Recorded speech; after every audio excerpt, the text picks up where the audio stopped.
Unfortunately, the people at Winchester Mystery House are really pressed for coin.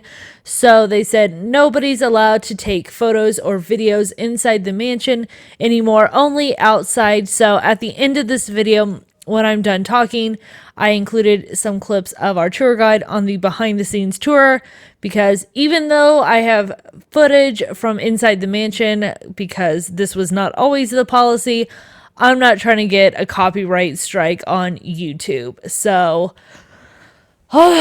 such is life. Here we go.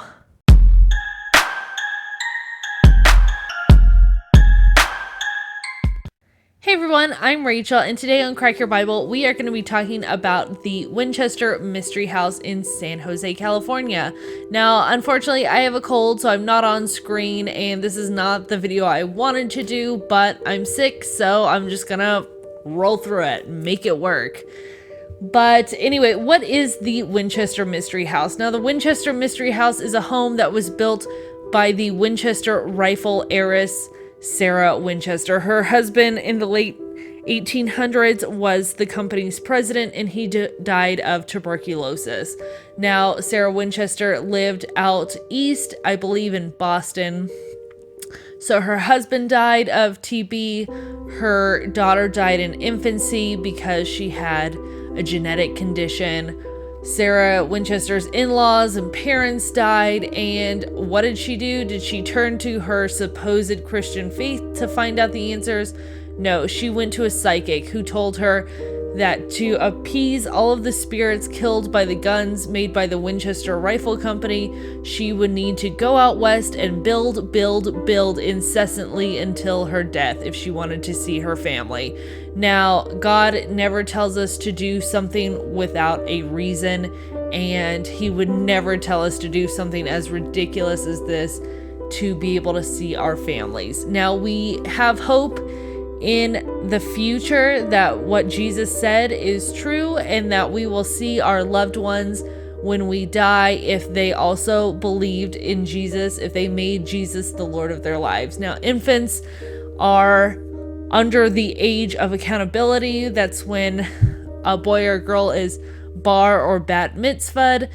Again, we do ages a little differently than they did back in ancient Israel, but for ease of conversation, let's just say it's about what we consider 12 on the cusp of 13 by our modern day counting of ages. So Sarah Winchester's daughter would be in heaven regardless. Now, what did Sarah Winchester do? She went to the psychic, heard this ridiculous thing, and she took it to heart. So she went out west and she built for 38 years until she died in her sleep. And this is what Satan wants to do. He wants you to not put your faith in Jesus, not put your cares on God, not go to Jesus with your petitions and your prayers, not go to God for comfort. He wants you to be led astray by the demonic so that you are disconnected with God. Now, a lot of psychics out there are complete scammers. They're just doing cold readings based off of the information that you give them. Easy tells that anybody could pretty much figure out. But there are people who are deeply involved in the occult, and they are conjuring demons who are masquerading as your dead loved ones. And we know that Satan is the father of lies, and that he is here to steal, kill, and destroy. And that is exactly what he did to Sarah Winchester. She lived out her days in mourning for over 2 decades. No visitors, no callers. She pretty much was sequestered in her various homes with her niece and lived out her days wasting her fortune. And that is not the kind of life that God has in store for us, but that is definitely the life of chaos and confusion that Satan wants for each and every one of us. So look at Sarah's life and do the exact opposite. Unfortunately, when you're involved in the occult and spiritism. Sarah had her own seance room in the middle of her house that she used on a almost daily basis to conjure spirits.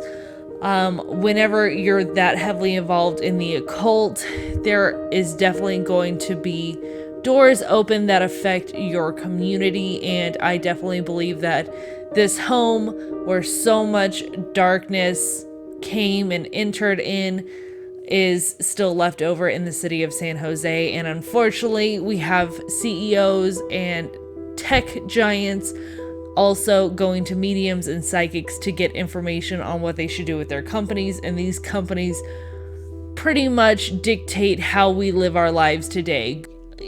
All of the companies that are in Silicon Valley have a giant presence on the entire world as we know it.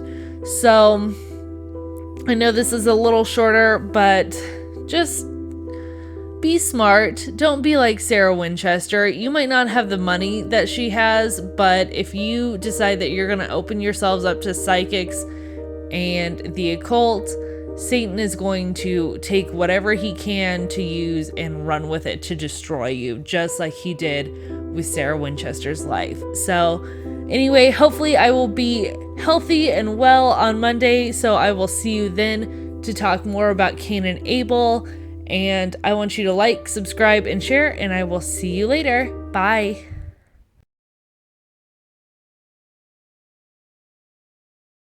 That rings a little bit of a bell because when Mrs. Winchester began her project, she was expanding off of an unfinished 8-room farmhouse. So I would like to say, think of John Hanson's house as the before, and over here we have the after. Not too shabby. It's a dehydrator. Yes! Right over here we've got a machine called the Walters Evaporator. It uses man-made heat from furnaces below to dry the fruit out. The furnaces would have to be stoked and kept between 175 and 200 degrees Fahrenheit. The trays of fruit would actually be rotated about 1/8 of the way every 30 minutes, so the fruit dried evenly. And after 30 hours, the fruit would be dry. The estate, it's called Palm Drive for the 13 palm trees that line it. 13 again. Sadly, these aren't the original palm trees because the original ones caught pink bud disease from the palm trees across the street, and so they were basically rotting from the inside out. So we did have to replace them last year. But you know what? In case Mrs. Winchester was feeling nostalgic, we left 8 of the original 13 palm trees lining the gardens right over there, so she can at least watch them rot. There you go. We're gonna make our way towards these front gardens. We're really lucky that all of the fountains you see today, as well as most of the statues, are original to the estate. They came from the J.L. Mott Ironworks Company in New York. Over here we have the Cupid and Swan Fountain. Now there actually used to be 4 frogs around this fountain, but the 4th frog was actually stolen from us in the 70s. Yeah, it's a real shame. I guess it got towed away. Maybe it wasn't riveted down right. Well, it's been so long, it's probably just broke. As we come around this way, you'll see down this way the statue of Chief Littlefun. Chief Littlefun was installed by Mrs. Winchester to honor the Native Americans who were killed by the Winchester rifle. Sadly, he is missing one thing. He is missing the arrow that goes with his bow, because that was also stolen from us also in the 70s. In these gardens, we do have a couple of original plantings. We have these 2 big palm trees, and that donkey public tree in the corner of the garden. These are all original to the estate, so they're well over 100 years old. How come And we these have didn't these get original painted? statues as well. We have Demeter over here. She's the goddess of the harvest. And this is Hebe. She's the goddess of eternal youth. Originally, these statues were installed in the reverse position, so they would actually stare at you as you approach the house. Creepy, right? That is actually not why they were switched. What happened was, it was the 70s, and Hebe took a little bit of a fall, broke her arm, and had to go to the statue hospital. While she was away, someone decided to move Demeter from where she stood here to where she stands now over here, and then they broke her base and she couldn't be moved again. So when Hebe got back to us, we had no choice but to put her where Demeter once stood, and the two have not seen eye to eye since.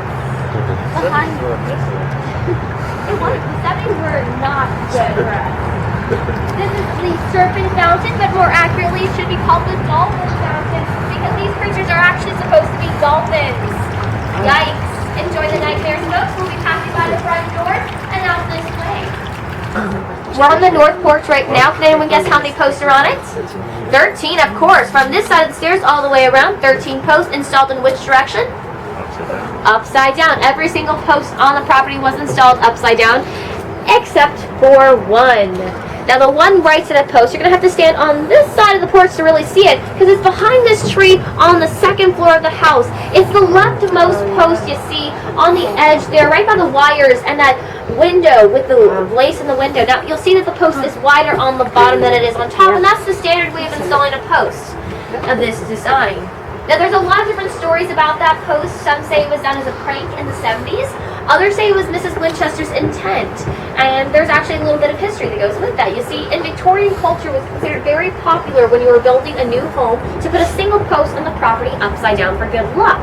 All the posts on this property were already installed upside down. So whoever may have put that post that way was maybe thinking one post right side up would be as good as one post upside down, because upside down is right side up and right side up is upside down, at least here in the Winchester Mystery House.